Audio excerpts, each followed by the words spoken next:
Welcome, everyone. And welcome to the August all members meeting of SSPI-WISE. Super happy to have everybody here. We are in for a treat. I should let you know that SSPI-WISE has several working groups, but there's also been kind of an undercurrent for a little while to form a working group specifically focused on business development side of the industry. And with that, this is kind of a test run. We want to know from you as we have this session, if this is the kind of content you're interested in, if you have an interest in serving in a committee that will help make this kind of content happen for SSPI-WISE, let us know. We're really excited. But in the meantime, we're really excited for this particular panel, which is going to be called, which is called Growth Strategies and Challenges in the Space Sector, Turning It Up from TRL3 to TRL10. And with that, I will let Katina actually do the introduction of the actual panel session, but I have the pleasure to introduce Katina specifically. And so, Katina, I'll bring you on screen and then I'll tell the folks a little bit about you.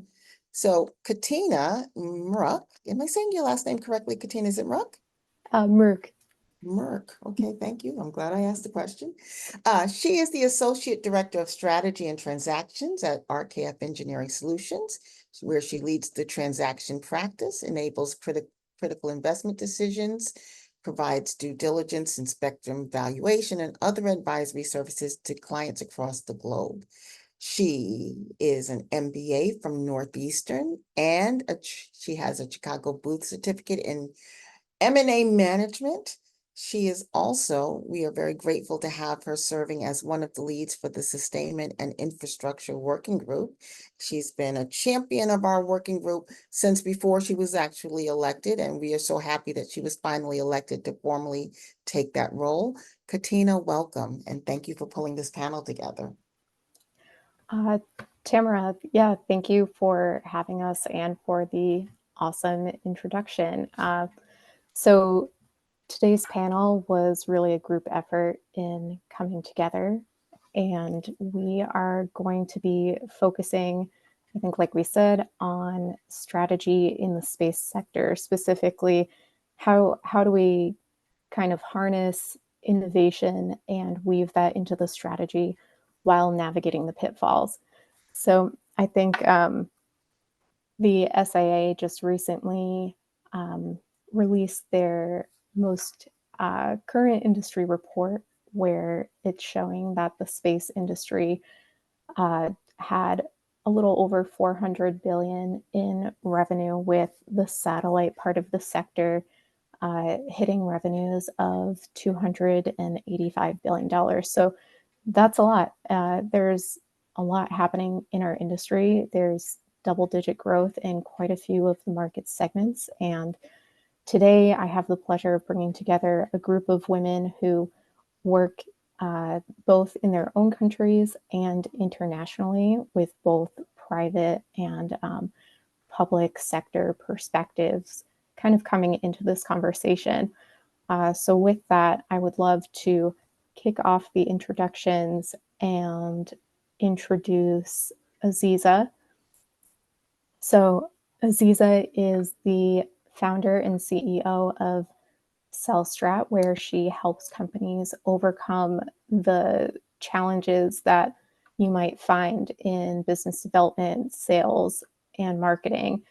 She does have a focus on companies in the earlier stages of their development, and her expertise is in creating high-value partnerships and really synergizing the sales strategy together with the strategy of the rest of the organization. She's also held both sales and strategy positions over at ICEYE and QuadStat. Aziza, hello, and thank you for joining us. Hi, Katina. Hi, everyone. Thanks a lot for the introduction. Sorry that you had to read all of that long text. Now I realized that was a bit too much. Yeah, so I started CELSTRAT quite recently. And our main idea is to help tech and space startups to reach their full potential by bridging the gap between innovation technology and market success. I'm so happy to be here today and discuss the sales strategies and also pitfalls and other market trends that we have in the space and tech industry. Thank you. Thank you.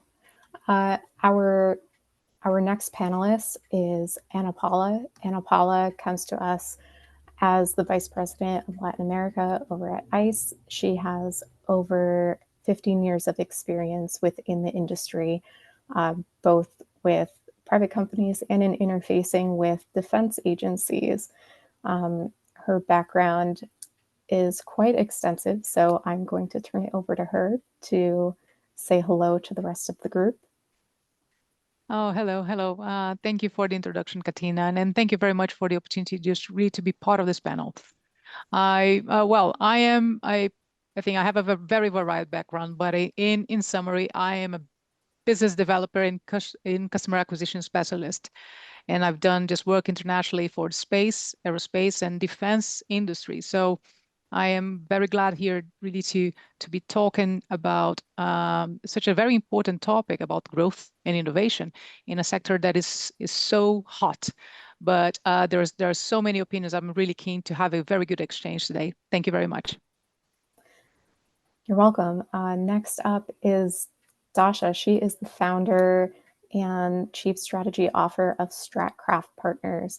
At StratCraft, she leads the team by helping companies really harness their new research and IP into a commercialized strategy. She has worked for over 10 years with companies as small as 5 people to companies, I would say larger, easily larger than 2,000 across a couple of different high-tech industries, actually. And lucky for us, space and satellite is one of those industries that is part of her portfolio of expertise. Dasha, hello, and thank you for joining us. Hello, thank you. Yes, space and satellite industry is so interesting because we have such tremendous wells of talent, incredible inventors, rocket scientists are actually a part of our industry, as well as I would highlight antenna and communications engineers whose expertise is just as incredibly complex and difficult to understand as rocket fuel. A lot of the times, this group of individuals, they're serial inventors, and they have a potential to create many, many transformative technologies. But then there's the rest of the company that has to keep up with them, and that's the problem that I try to help companies address. And I really came to see this as an area of improvement in the industry that can be improved through different techniques and strategies.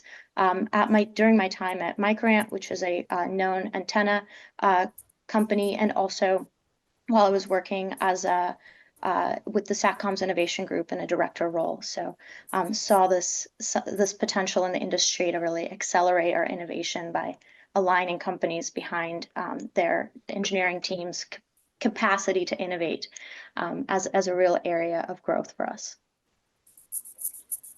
Thank you, Dasha. Last but not least is Fernanda. Fernanda holds a PhD in remote sensing.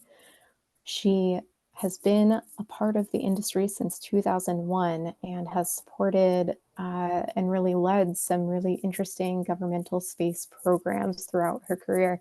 She's currently with ICEYE and focuses on international business development. Fernanda, thank you for joining us today. Thanks, Katina. Hello, everyone. Thanks for joining. Yes, as Katina was saying, I work at the European Space Agency, specifically in the Business Applications and Space Solutions program, where our team, we basically support different business of all sizes, companies of all sizes, to develop innovative solutions using space technology.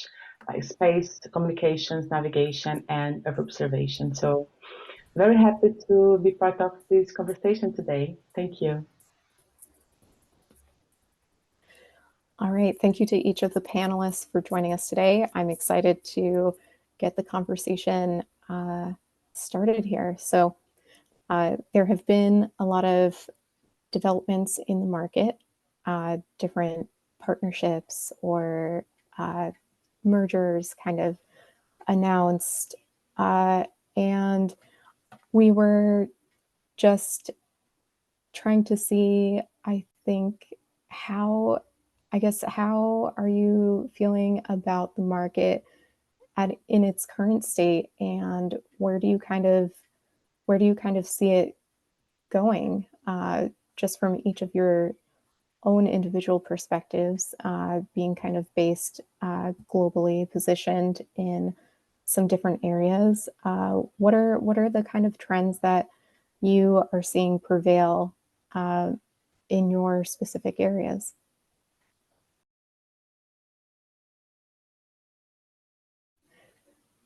Right, if I can just may start, really just Yeah. offering some views. So as I am a person who sees the market from a customer's perspective. So and being responsible for a very varied just demography here in Latin America, what I do see is that space is not so much, not only super in vogue, but people are still discovering exactly the benefits of the technology as a whole. So now there's a period from a customer perspective of realization of what space can provide, what the technology can provide. So there's a lot of discovery, but there is a lot of market demands. So there is from an industry perspective here. So there is very dynamic. So we see some small acquisitions here and there. So you see the larger players, the global players coming to the regions just to try to source technology as part of their own strategies. But I think the market is ramping up, but is extremely dynamic nowadays.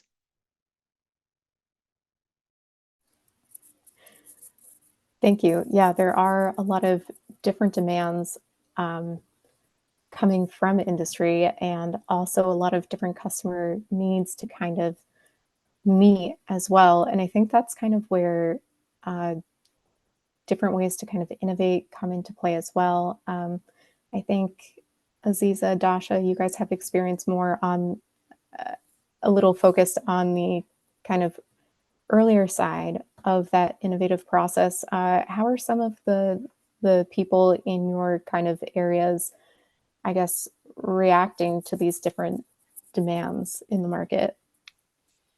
Yeah, I guess being exposed to startups really gives me some perspective on this.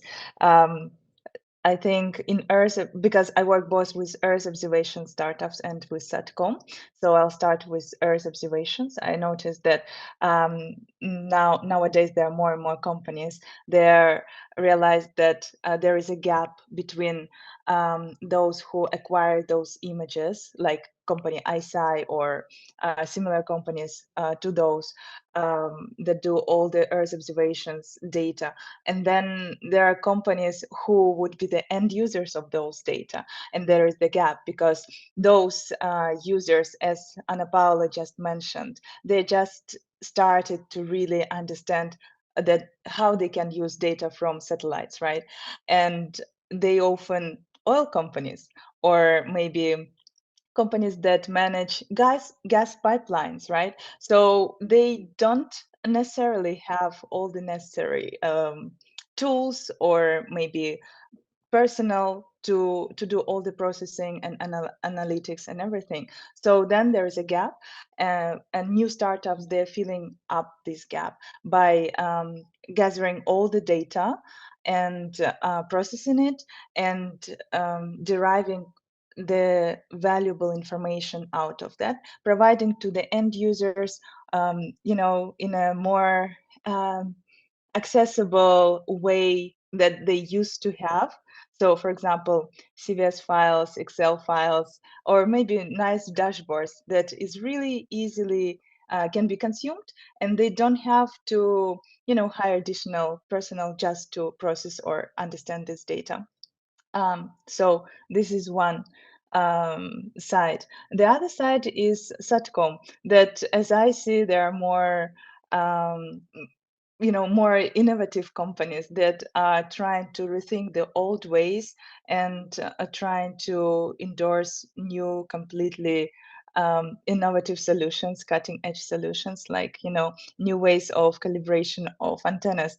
And I have firsthand experience, working with such company and meeting with the industry people who've been there for 20, 30 years. The first question is like, why do we have to do that? We've been doing something for 20 years. Why do we have to change anything?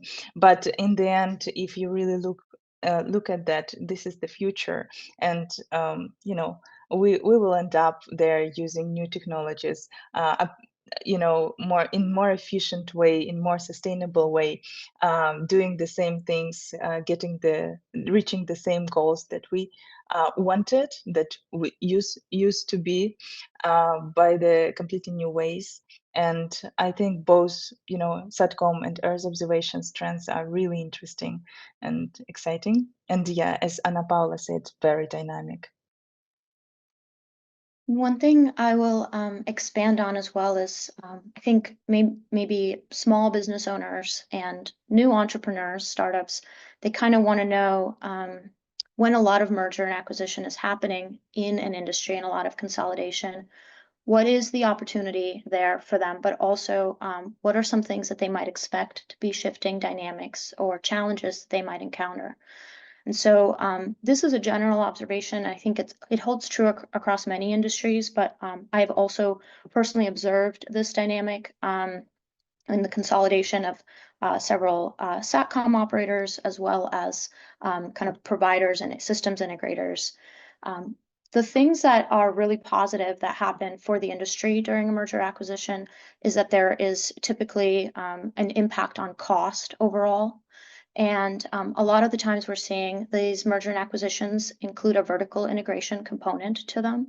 And so that's of course impacting cost, but how that's impacting the smaller business and the entrepreneur is that a lot of the times vertical integration, at least temporarily, takes some customers basically offline because the intention of the acquisition is sometimes that the larger company acquiring is no longer supplying from externally this component, this technology, this tool, but they're now bringing it in-house. So the idea is that they're going to be able to supplement their needs from within and create a new capability.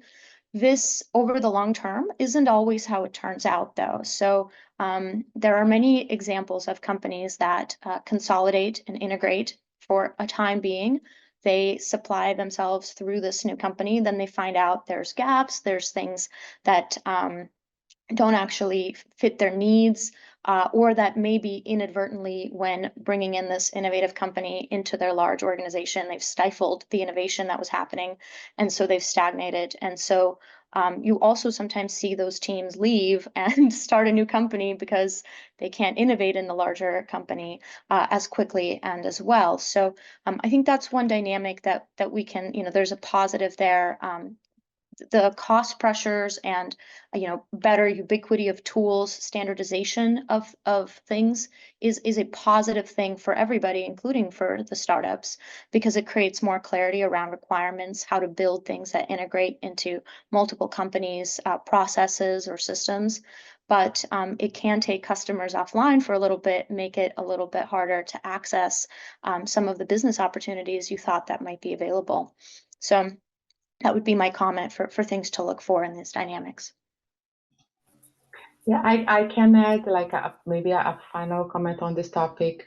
In the public sector perspective, I mean, for me, I've been for the last 20 years in the industry, so we are really living exciting times.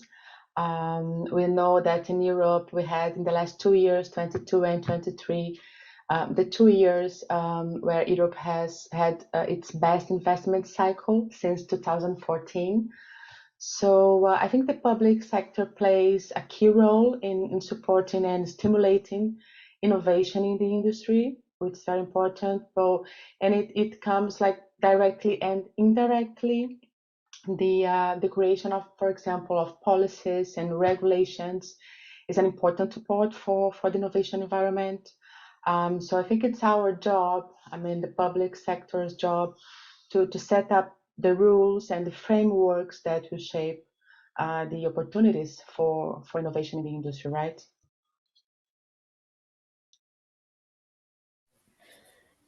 Yes, that is definitely important. And I think you also raised some good points. And so in your tenure of being more on the public sector side, can you describe some of the changes that you've seen kind of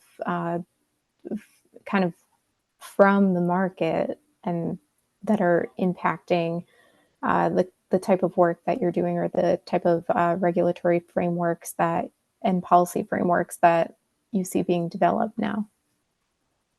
Yes, thanks for the 10 years. It's actually 20 years, but I know that I seem like younger. Yes, actually I've been working 20 years in the industry, but not specifically in the public sector. So I have navigated through both sides, private and public.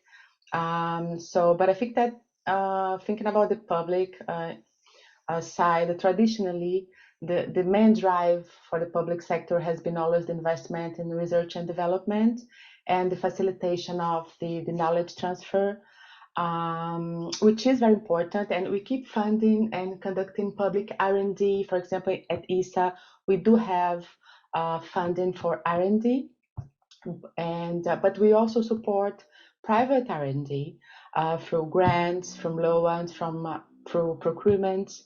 So what I'm happy to see now, which I think it's a step further, is the public sector is starting to adopt the emerging technology. So we can see it happening now with artificial intelligence, for example, right?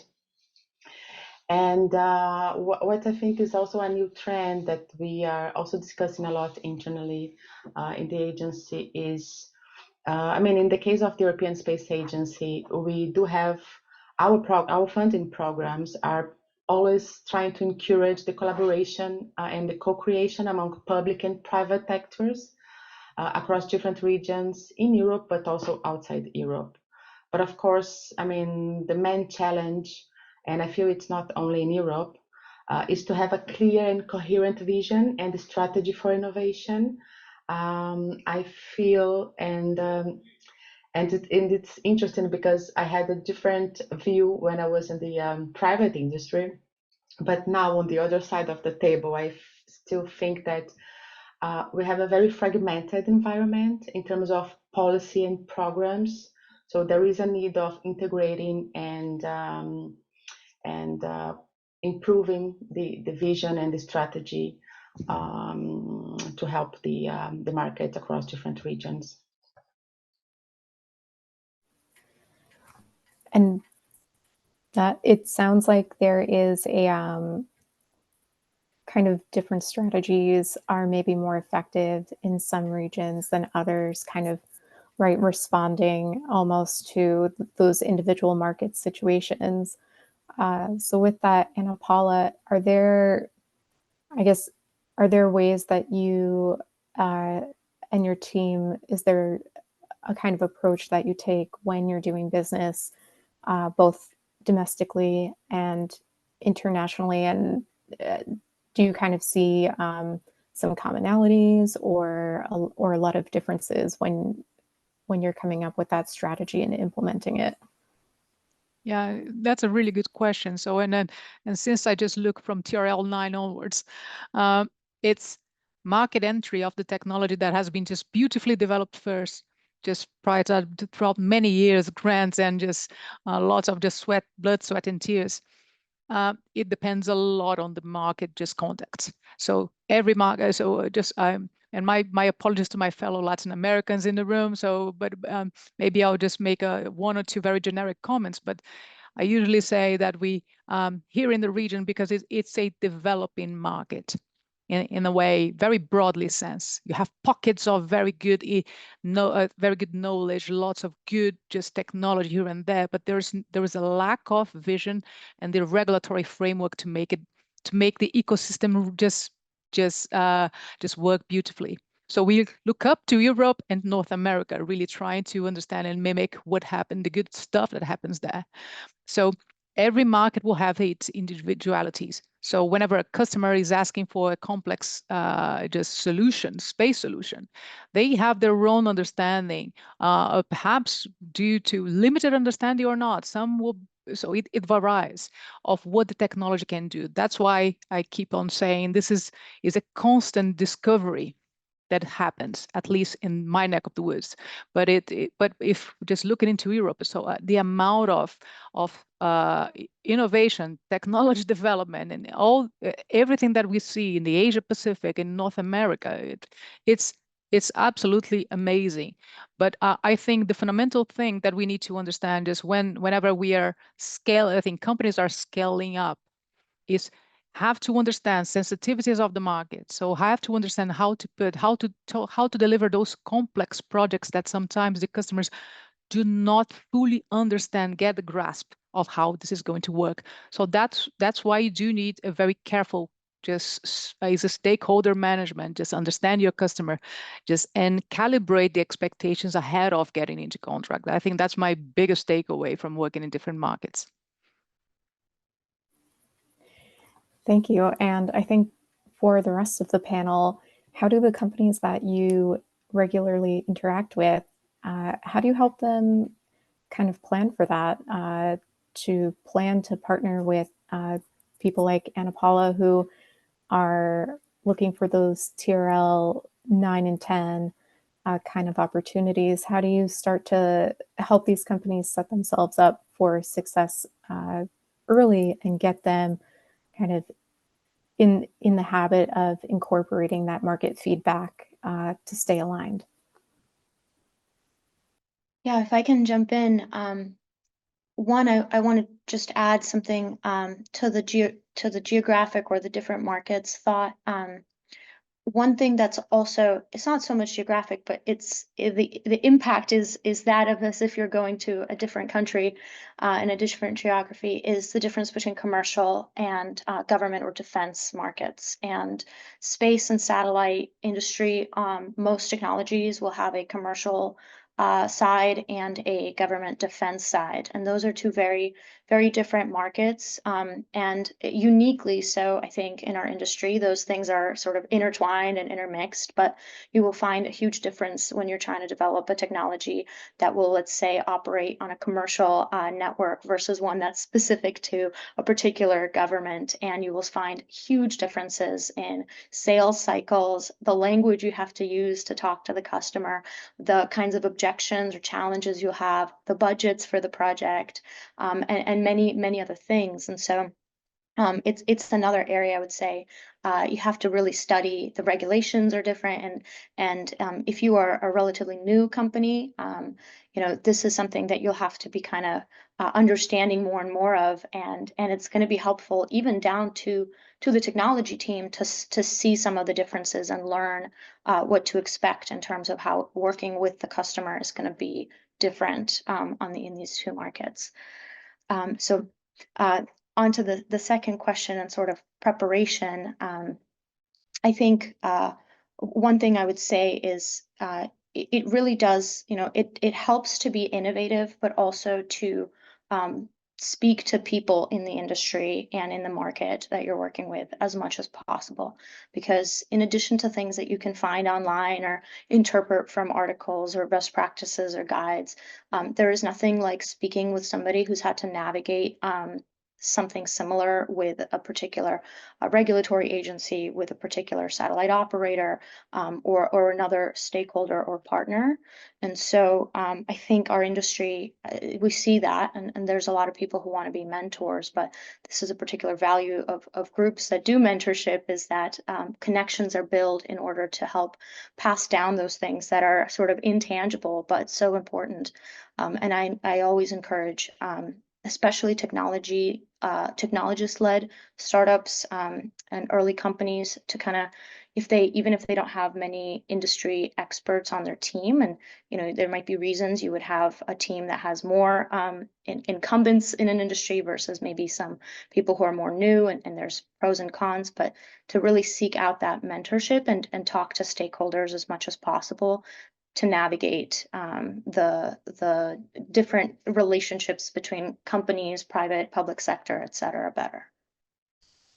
Yeah, I would also add that for early companies that are at early stages, it's really good to use also experience and network of people who are longer in the industry, who have extensive network, because they can get some intros, they can get more information, they also can get an honest feedback about their technology, about where they're going and how to penetrate some particular market or sector, right? So in this from my experience and what I see, there are two ways to do that.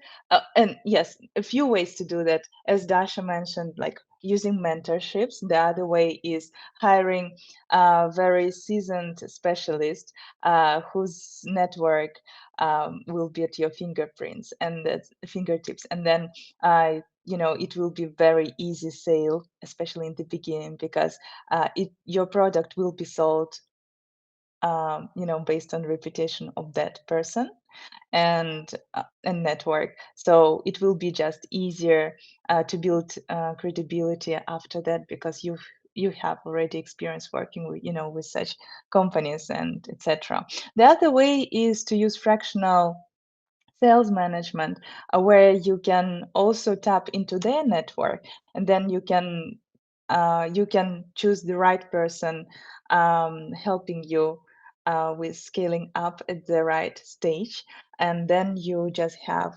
access to bigger network, basically, because you can have not only one but a few fractional salespeople at different stages, and you can tap into their network and into their experience, and it will just help you grow faster and get more endorsements, which is really important, especially at early stages. Thank you. And I want to give a minute for Fernanda to kind of also respond to this and then take a question from the audience shortly after. So for Fernanda, kind of what is your take on this, and how do you kind of see companies responding and developing? Yeah, this is an exercise for us. What we have been discussing around Europe with different public institutions is that we are trying to set let's say the best practices about how to keep engaging with the industry and keep consulting the industry and the different stakeholders, not only the industry, but we do talk also directly with the stakeholders.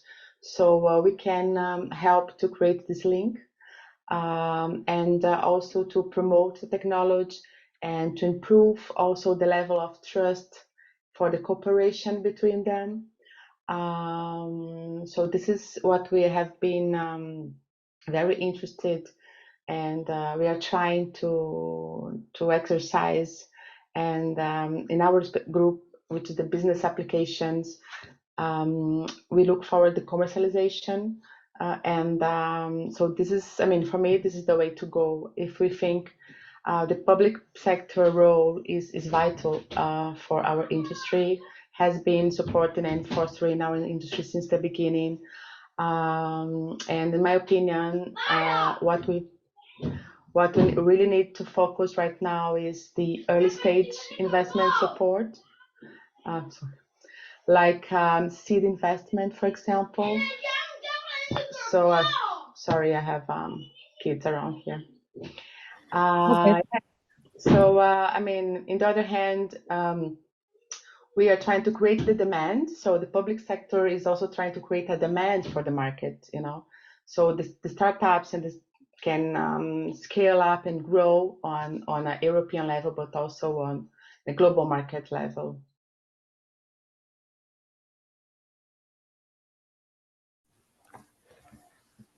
Thank you. And we have a question from Elizabeth Stanley.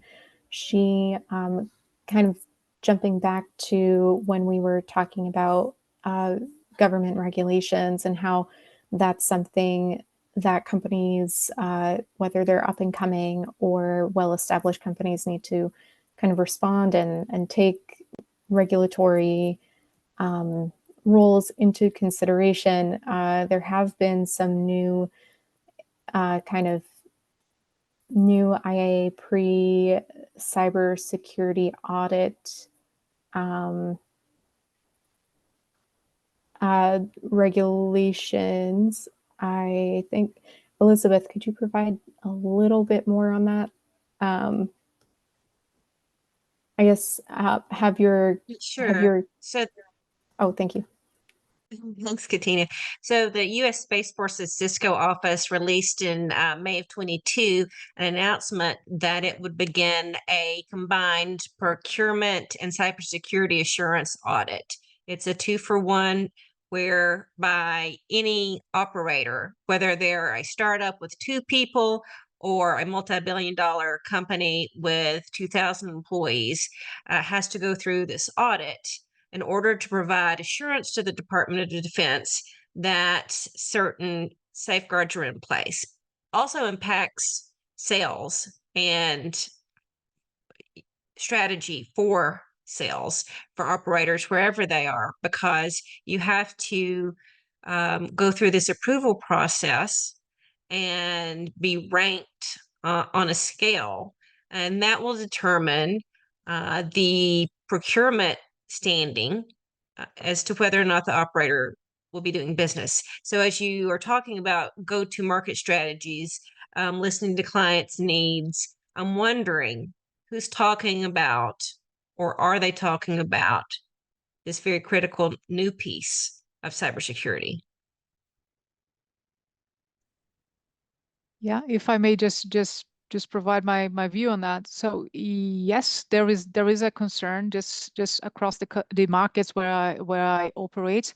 Yes, there is a concern, but not at the level at the US DoD at this point in time, because again, the maturity of the market it's not at the same level as the North American market. So you have fewer space operators, but there's a lot of just concerns about data integrity.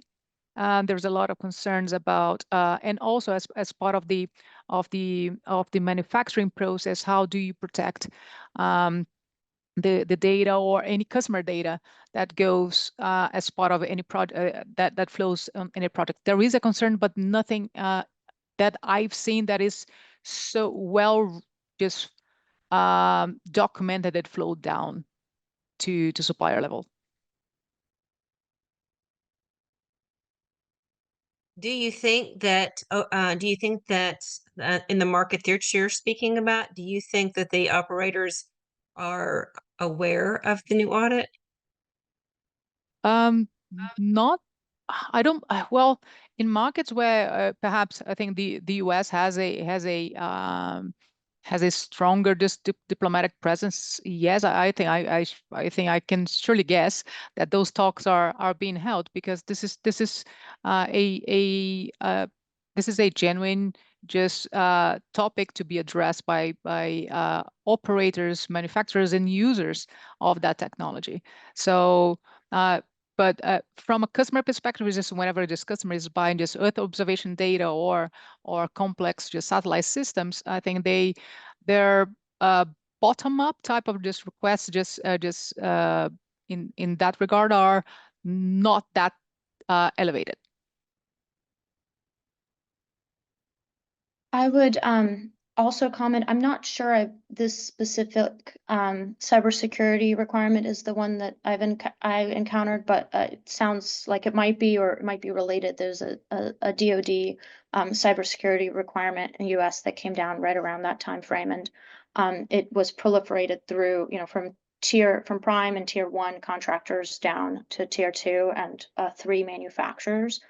So two things that stood out to me and are worth talking about from that. One is like Ana-Paula said, there's a kind of a proliferation down of the requirements down the chain. And so what is required of a tier one contractor is not necessarily what's going to be required in terms of scope for their suppliers and figuring that out. But from a startup perspective, I think this is one of the things we talk about in terms of the differences in markets and things that are important to understand. I tend to work with companies in the TRL 4 to 7, maybe 8 range, like much earlier stage projects. And this is a decision that we have to navigate together. Do we try to go for applications that have a defense application because there's higher value projects, there's a lot of stability, maybe even the requirement is really coming from Department of Defense. They tend to have a lot more requirement for innovative, difficult projects, but at the same time, sometimes the amount of regulation is very concerning.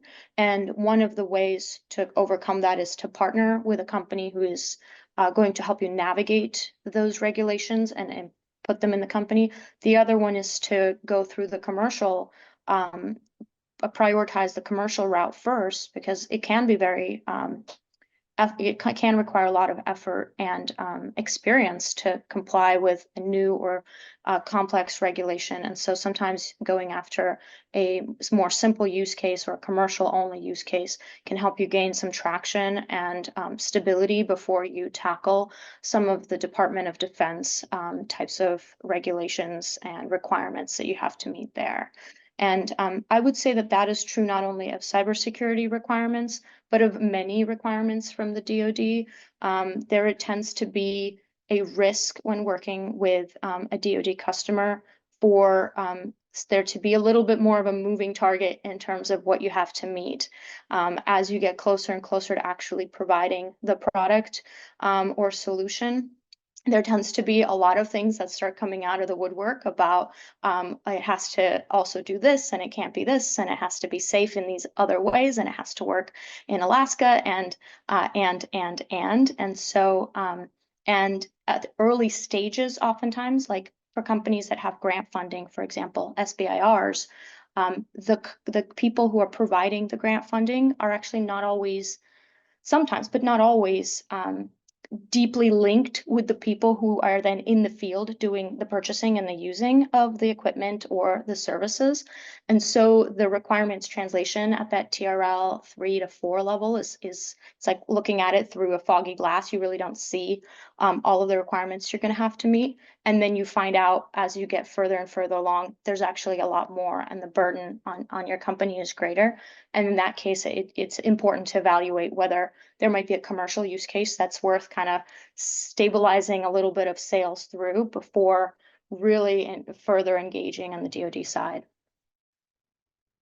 Thanks. Good information.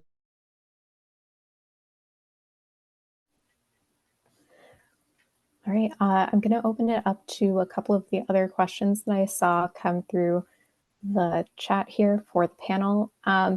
So kind of going on that note and talking about how, you know, sometimes these regulations can be either a burden or prohibitive.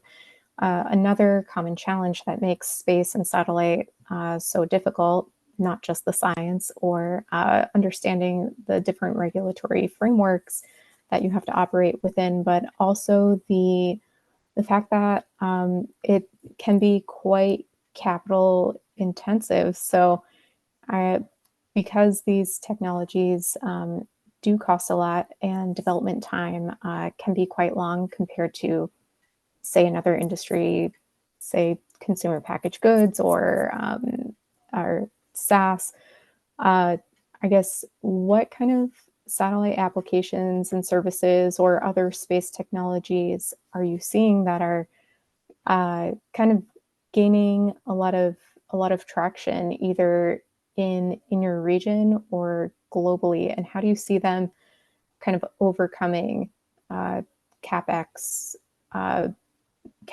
and also on the other side of that, market demand challenges?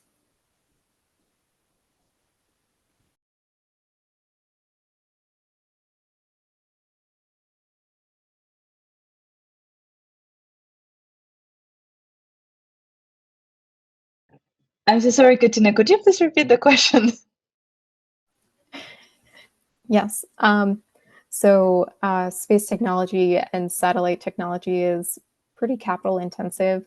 How do you see companies kind of overcoming that CapEx challenge, whether it's trying to generate more demand for their specific offering, or taking a different kind of investment strategy, whether it's public or private? Well, if I may, but Yeah, by go. having a very clear technology plan ahead. So there is no way. I think my previous life, I've done just TRL development from 3 to 7, and that's exactly where we have the value of death.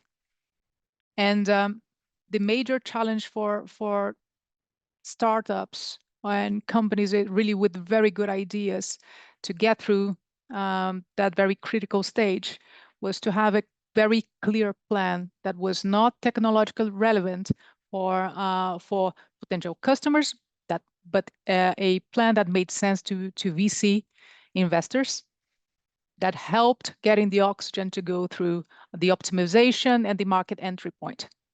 So I think it's fundamental to have a plan, not having and just only having a good idea that does not really fit well a known market demand can be very risky.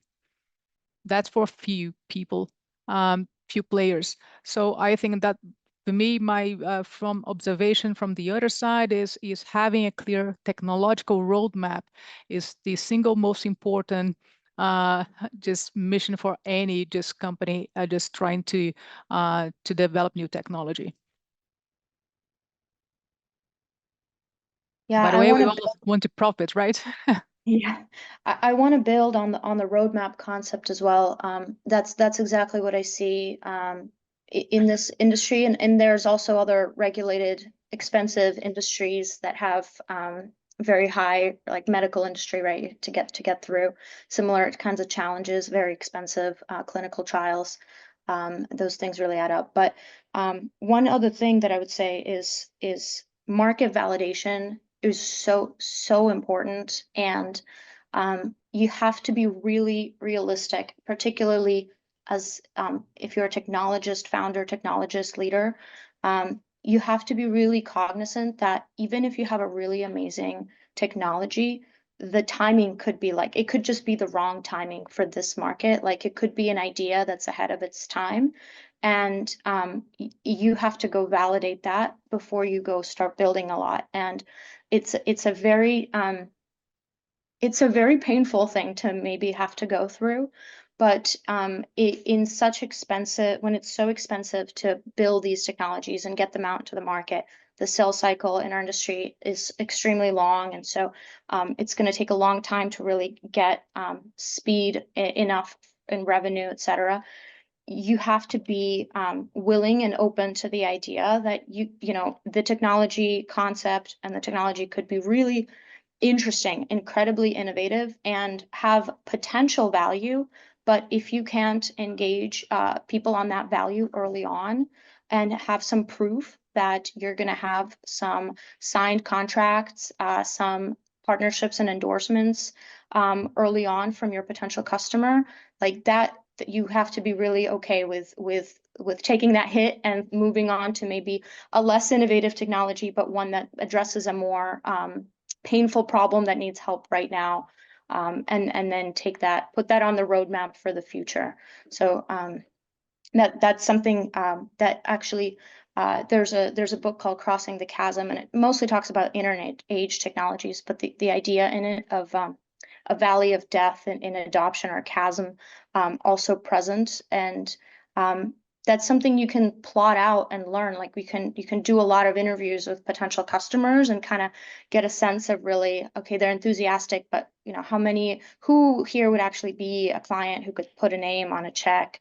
And you can plot out and see, is it made up of mostly other engineers, other researchers, or research institutions? If that's true, then you will have lots of adoption in the early stages, and then you will have no clients for like 3 or 5 years while everybody else catches up with your idea. Or if you're starting to see, you know, some organizations and agencies or clients that are more conservative in their nature, they would say, oh yeah, this sounds like a good idea. Now you know that there's more of a market even among the more conservative minded customer, and that means you'll be able to probably cross over and have a larger market and a larger customer base when that technology is completed. Yeah, and regarding the market research, it's like really critical. But then talking to customers, understanding their value, and then when you are going to sell, and it's better to start talking at very early stages with customers to loop their feedback into your product development, and then you have to understand, will you be able to show the return of investment to customer? Because usually if you sell into a bigger company, if it's not, you know, a company with one person's decision maker, there are going to be few layers of the decision makers, and the for sure will be involved somebody from finance, and they will need to see like crystal clear what is the return of investment if they decided to purchase your product. And I have experience working with customers or prospects where engineers were so up to adopting this, for example, new technology. They were very excited. If, for example, if you're a founder and you have spoken only to them, you would have a perspective that, oh, you know, as soon as the product is fully ready, you know, to be sold, you know, we will make millions in a week. But then when you talk to other levels in the company, there are going to be other objections. So you really have to talk to different levels of people, to different from different departments, to have a, you know, very balanced understanding how welcome is your product there. You also have to plan, you know, on the market where you're going to sell first, because every market has every region has a very, you know, specific approach in product acquisitions, and also whether it's commercial or government. Keep in mind, as we say, that there are usually more regulatory challenges, and also the acquisition cycle, you know, or selling cycle will be really long. So you have to, you know, you have to have enough funding just to last and wait, you know, until it goes through. So it's really good to also be balanced in these terms and focus as well on commercial side.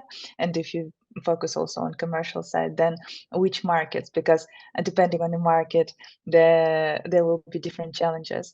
For example, Asian market is quite competitive, but as soon as they see return of investment, as soon as they see value, they are really easy to adopt new product. While, for example, Europe is more conservative. Middle East has more budgets. The sales cycle will be incredibly long, and a return of investment will not be that important. I mean, it will be important, of course, but more important will be personal relationships, and you have to build them, and then you have to either hire somebody with very extensive, you know, experience and good reputation, or you have to start building it by yourself. It's going to take time. So yeah, planning is, you know, strategically is really important when you start thinking about, you know, selling your product. And the sooner you start, the better it influences your technology roadmap as well.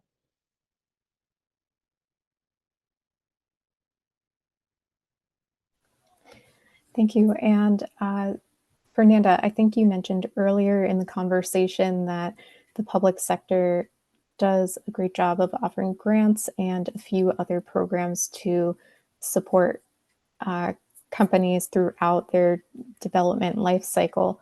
What are some of the other ways that organizations like ICEYE promote kind of the space and satellite ecosystem.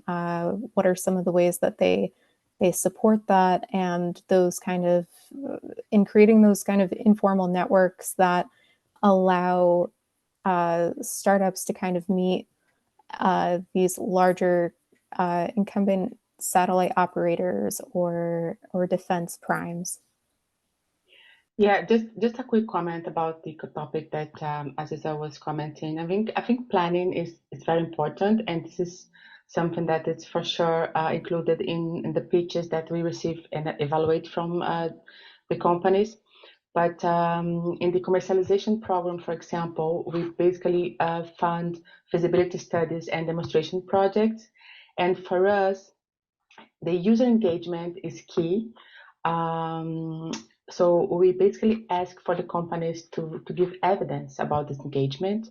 So basically to ask for funding, to apply for the funding, the companies, they need to prove somehow that they do have a commitment from the user to be involved in the market study or the demonstration project.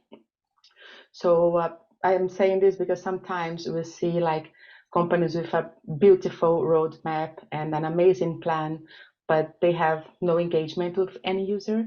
And even during the feasibility study, they're not able to do that. So and this is something that I think it's still a gap on our market.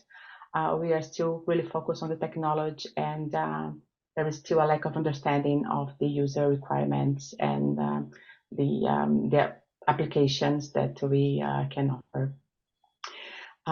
So your question about ISA, how we, I think it's important to say how we try to engage. We do have in the member states what we call the BICs, the business incubators, where we promote and we help companies to develop. We do have also ambassadors in different countries which are in direct contact with the companies, and we promote a round of conversations and networking between big companies, satellite data providers and satellite communication providers, and we try to introduce and integrate them, but we do this in a kind of thematic area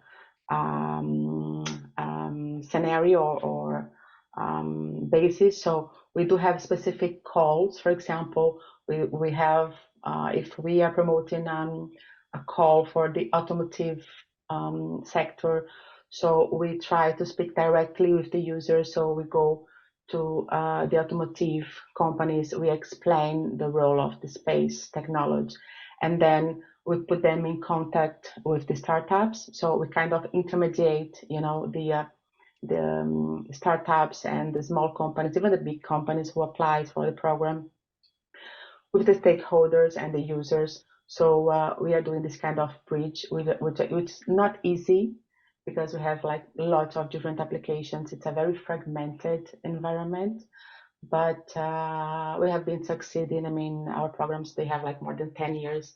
We have been funding lots of, a big part of the European space industry companies. Yes.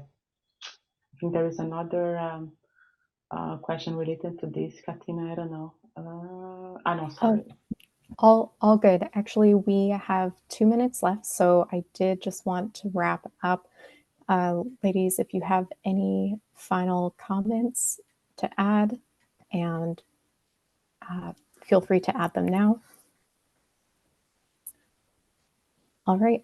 So everyone, thank you for joining us. And speakers, each of you, thank you so much for donating your time for this session on strategy in the space and satellite industries. I know each of you do kind of spend some time either mentoring or networking within the industry and providing some of this knowledge to colleagues that you might meet throughout the industry. So I did just kind of in that spirit of that and sharing and kind of promoting knowledge and participation in the industry, I did want to turn it back over to Tamara, who will close out our meeting. And thank you, ladies. I think I speak for everyone to say that that was an exceptional panel. Katina, thank you. And thank you to our esteemed panelists for bringing really a lot of good information into this space so that we can all learn from your experience. Thank you again for what was genuinely a robust conversation that could have gone on for at least another half hour, but we're out of time, so it will not. I'm just going to hit go on the chat. There are a bunch of ways that you can get involved. I'm not going to take a long time explaining all of that because we are at the 3 o'clock hour. We're already starting to lose folks who are part of our audience, but SSPI-WISE welcomes all the women of the industry to actively get involved with our working groups. There is a networking working group meeting on the calendar. I put the link in the chats. That's happening tomorrow.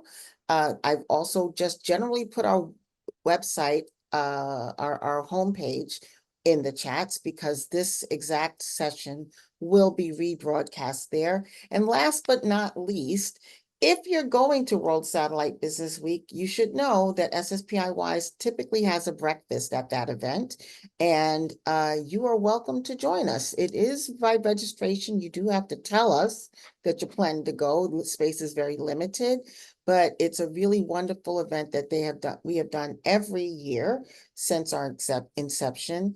And so if you will be there, try to be there. And so with that, thank you all, and please look forward to joining us again next month. This next month, it'll be at 11 o'clock in September for a session surrounding the topic of digital space. The topic will be sponsored by Hughes and SSPI-WISE STEM Outreach Working Group. Thank you so much. Thank you. you. Thanks, everyone. Bye. Thank you. Goodbye. Bye. Thank you. Feel free Bye. to connect on LinkedIn. Bye-bye. Bye-bye. Bye-bye.